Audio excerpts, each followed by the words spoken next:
নমস্কার সকলকে আরও একটি নতুন ভিডিওতে স্বাগত জানাই। তো বর্তমানে রোজ ভ্যালির যে রিফান্ডের আবেদন চলছে সেখানে কিন্তু আবেদন করতে গেলে বেশ কয়েকটি সমস্যার সম্মুখীন হতে হচ্ছে আমাদের সকলকেই। তো যেমন তার মধ্যে একটি উল্লেখযোগ্য এই যে কুড নট প্রসেস, এই একটা সমস্যা আমাদের কিন্তু এই রোজ ভ্যালির আবেদনের ক্ষেত্রে আসছে। তো এই যে সমস্যাগুলো হচ্ছে ডকুমেন্টস আপলোডের ক্ষেত্রে এবং এই যে কন্টিনিউ টু আপলোড ডকুমেন্টস, এই যে দুটো জায়গায় যে সমস্যাটা হচ্ছে সেই সমস্যাটার সমাধান কিন্তু আমি 100% খুঁজে বের করেছি। আর সেই সমস্যার সমাধানটা কিভাবে করবে সেটা দেখতে গেলে কিন্তু পুরো ভিডিওটা দেখতে হবে। তাই সকলকে আরও একবার অনুরোধ করছি এবং সকলকে আরও একবার স্বাগত জানাচ্ছি। আমি পিকে। আজকের এই নতুন ভিডিওতে যদি কারো সাহায্য হয়ে থাকে বা হেল্প হয়ে থাকে তাহলে অবশ্যই কিন্তু একটি করে লাইক করবেন এবং চ্যানেলটা সাবস্ক্রাইব করবেন। তো চলুন সেই সমস্যার সমাধানটা দেখে নেব।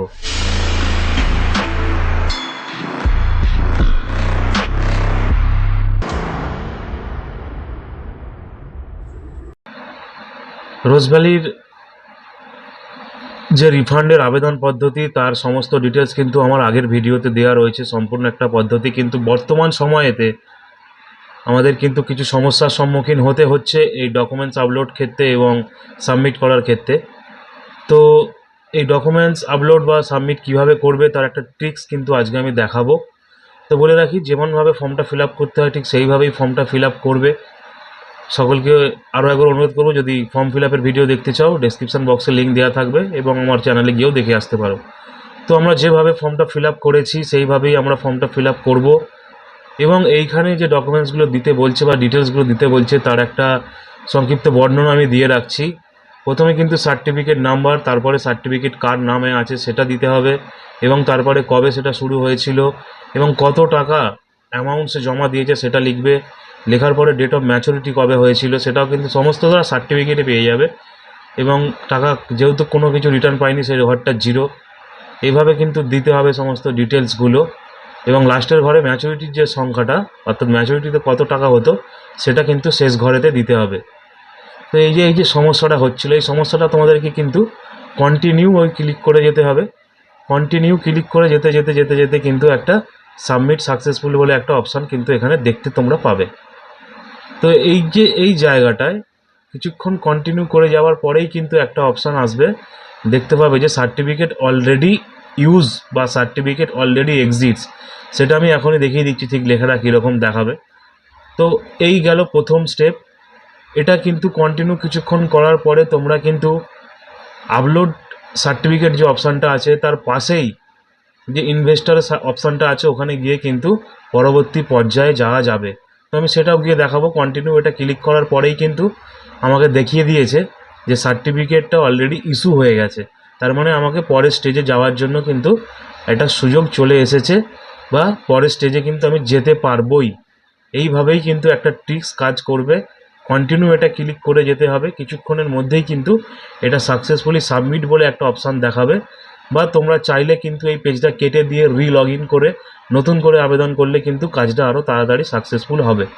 এটা কিন্তু মাথায় রাখবে। তো আমি এবারে সেই নেক্সট স্টেপটা করে দেখাচ্ছি। এই যে ওপর দিকে দেখতে পাচ্ছ ইনভেস্টর বলে যে অপশানটা আছে, এই ইনভেস্টর অপশানে ক্লিক করার পরে এখানে কিন্তু সার্টিফিকেট নাম্বারটা দিতে হবে এবং ওখানে একটা ক্যালকুলেশন করার জন্য একটা সংখ্যা দিয়েছে, সেটা ক্যালকুলেট করে সার্চ বারে অপশানে কিন্তু মারলেই কিন্তু সমস্ত ডিটেলসটা দেখিয়ে দেবে এবং কত টাকা ইনভেস্ট অ্যামাউন্ট। তো আরও একবার বলে রাখি, ইনভেস্ট অ্যামাউন্টটা কিন্তু যত টাকা ম্যাচুরিটি হওয়ার কথা ছিল সেটা নয়, যতগুলো কিস্তি জমা হয়েছে সেটা দিতে হবে। তো ওর পরে নিচেই কিন্তু একটা অপশান ছিল কমপ্লিট টু সাকসেসফুল সার্টিফিকেট, বা এটা করার জন্য কিন্তু ওই যে নিচে যে লিঙ্কটা দেওয়া ছিল সেই লিঙ্কটা কিন্তু আরও একবার ওখানে ক্লিক করতে হবে। আমি লিঙ্কটা আরেকবার দেখিয়ে দিচ্ছি, দেখো এই যে তীরচিহ্ন দেওয়া আছে ঠিক এই লিঙ্কটাতে ক্লিক করলেই কিন্তু আমাদের ডকুমেন্টস আপলোডের জায়গাটায় আমরা চলে যাব।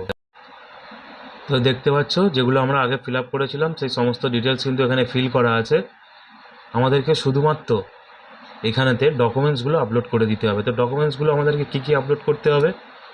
ডকুমেন্টস আপলোড করতে হবে অরিজিনাল হচ্ছে সার্টিফিকেটটা, যে ইনভেস্ট করা হয়েছিল তার সার্টিফিকেটটা।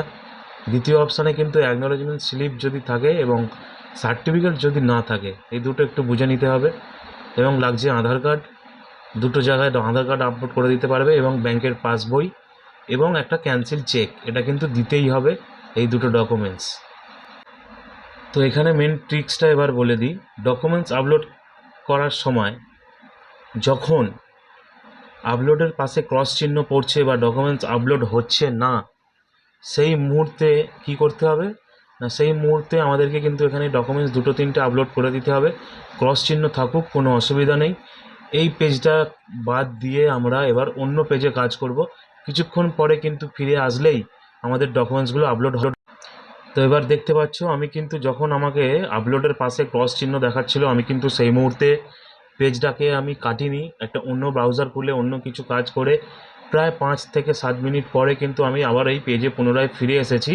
ফিরে আসার পরে যখন ডকুমেন্টসগুলো আপলোড করছি তখন কিন্তু ডকুমেন্টসগুলো আপলোড হয়ে গেছে। এভাবে প্রায় আমি 5 থেকে 6টা ডকুমেন্টস, 6 জনের ডকুমেন্টস কিন্তু আপলোড করেছি এবং অ্যাপ্লাই করে দিয়েছি 5-6 জনের রোজভ্যালি রিফান্ডের জন্য। ঠিক এইভাবেই এই ট্রিক্সটা কাজে লাগিয়েই যখনই রেড চিহ্ন দেখাবে, দুটো তিনটে ডকুমেন্টস আপলোড করে দেওয়ার পরে পেজটাকে না কেটে অন্য ব্রাউজার খুলে অন্য কিছু কাজ টাজ করে নিয়ে পুনরায় এই পেজটাকে কিছুক্ষণ রেস্ট দিয়ে পুনরায় এই পেজে ফিরে আসলে কিন্তু ডকুমেন্টসগুলো জেনুইনভাবে আপলোড হয়ে যাবে। এবং এইখানে সমস্ত ডিটেলসটা ভালো করে মিলিয়ে নেবে আরও একবার, যে ম্যাচুরিটির সময় যে অ্যামাউন্টটা হওয়ার কথা ছিল সেটা কিন্তু শেষ ঘরে বসবে।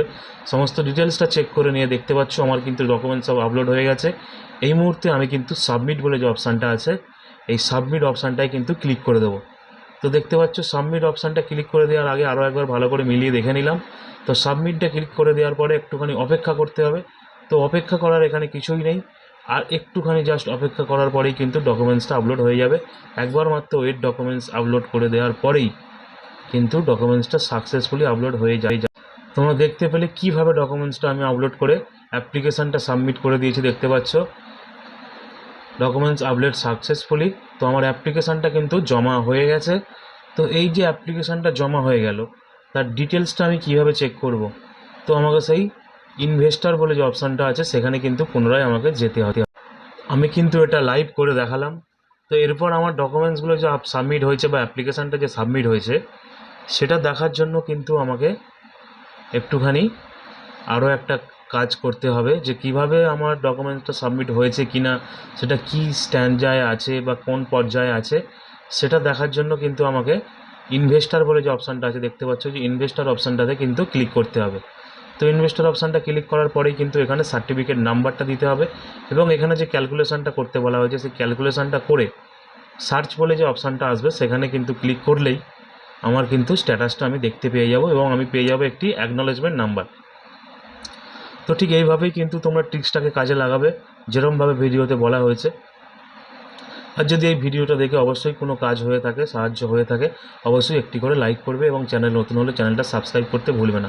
তো এখানে দেখতে পাচ্ছ আমার অ্যাকনলেজমেন্ট নাম্বার আমি পেয়ে গেছি এবং your application is pending for approval, verification will be start shortly, এই লেখাটা কিন্তু চলে এসেছে। অর্থাৎ আমার অ্যাপ্লিকেশান জমা হয়ে গেছে এবং সেটা কিন্তু অ্যাপ্রুভ হতে বাকি আছে এবং অ্যাপ্রুভের কাজ আর কিছুক্ষণের মধ্যেই শুরু হয়ে যাবে, এরকম কিন্তু মেসেজ আসছে। আর এর পরের রেফারেন্সের জন্য কিন্তু আমাকে অ্যাকনলেজমেন্ট নাম্বারটা রেখে দিতে হবে।